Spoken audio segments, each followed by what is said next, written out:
નમસ્કાર. આજે આપણે એ મહાકાવ્યની દુનિયામાં જઈશું જેણે સદીઓથી આપણા સાંસ્કૃતિક વારસાને ઘડ્યો છે, મહાભારત. જુઓ, આ ખાલી એક યુદ્ધની વાર્તા નથી, પણ એનાથી ઘણું વધારે. ધર્મ, કર્તવ્ય અને માનવ સ્વભાવ પરનું એક ઊંડું મંથન છે.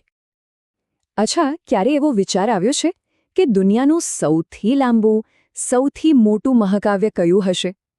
આ સવાલનો જવાબ જ આપણને એક એવા ગ્રંથ તરફ લઈ જાય છે જેનું કદ એની ભવ્યતા જેટલું જ વિશાળ છે.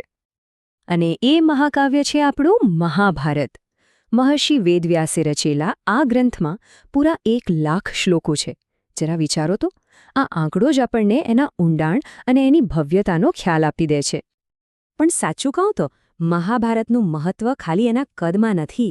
એનું અસલી મહત્વ તો એની અંદર છુપાયેલા જ્ઞાન અને એના સુવ્યવસ્થિત બંધારણમાં છે.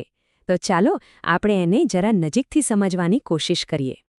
મહાભારતને કોઈ સામાન્ય ગ્રંથ નહીં, પણ પંચમ વેદ એટલે કે 5મા વેદનો દરજ્જો મળ્યો છે. આખું મહાકાવ્ય 18 અલગ અલગ પુસ્તકો, જેને આપણે પર્વ કહીએ છીએ, એમાં વહેંચાયેલું છે. અને હા, શ્રીમદ ભગવદ્ ગીતા જેવો મહાન ગ્રંથ પણ આનો જ એક ભાગ છે. આ બધાનો હેતુ શું?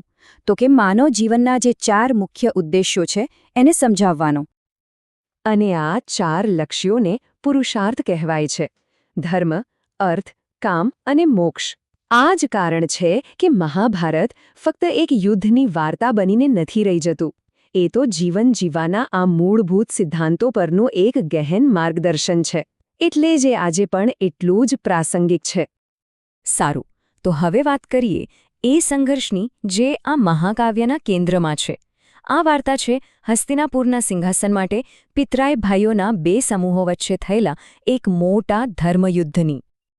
આ સંઘર્ષમાં 2 પક્ષો સામસામે છે.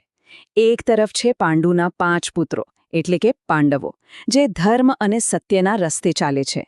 અને એમની સામે છે ધૃતરાષ્ટ્રના 100 પુત્રો, કૌરવો, જે અન્યાય અને અધર્મનું પ્રતીક છે.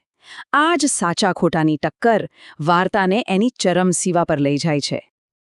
આ સંઘર્ષની શરૂઆત એક પારિવારિક દુશ્મનાવટથી થાય છે, જે ધીમે ધીમે એટલી વધી જાય છે કે કુરુક્ષેત્રના મેદાનમાં 18 દિવસનું ભયંકર યુદ્ધ થાય છે. અને આ યુદ્ધનું પરિણામ શું આવે છે? પાંડવોનો વિજય અને ધર્મની પુનર્સ્થાપના. કોઈ પણ મહાન કથા એના પાત્રો વગર અધૂરી છે, ખરું ને? તો ચાલો હવે મહાભારતના એ મુખ્ય પાત્રોને મળીએ, જેમના નિર્ણયોએ આખા મહાકાવ્યને આકાર આપ્યો.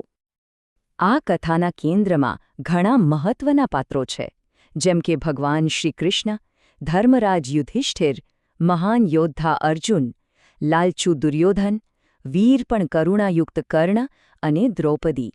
આ દરેક પાત્ર વગર આ વાર્તા અધૂરી છે.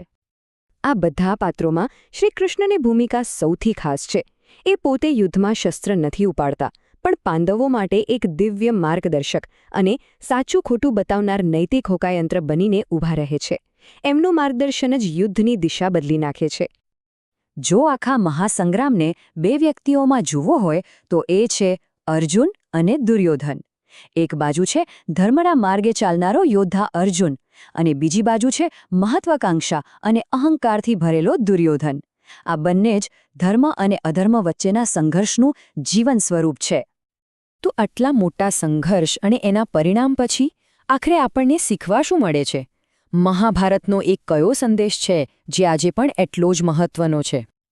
આખા મહાભારતનો સારાંશ જો એક જ વાક્યમાં કહેવો હોય તો એ છે યતો ધર્મસ્તતો જયઃ. આ સંસ્કૃત વાક્યનો સરળ અર્થ છે, જ્યાં ધર્મ છે ત્યાં જ વિજય છે. આ સંદેશ સીધો પાંડવોના વિજય સાથે જોડાયેલો છે અને આખી વાર્તાનો મુખ્ય વિચાર સ્પષ્ટ કરે છે. એ આપણને શીખવે છે કે ભલે ગમે તેટલી મુશ્કેલીઓ આવે, અંતે જીત તો હંમેશા સત્ય અને ન્યાયની જ થાય છે.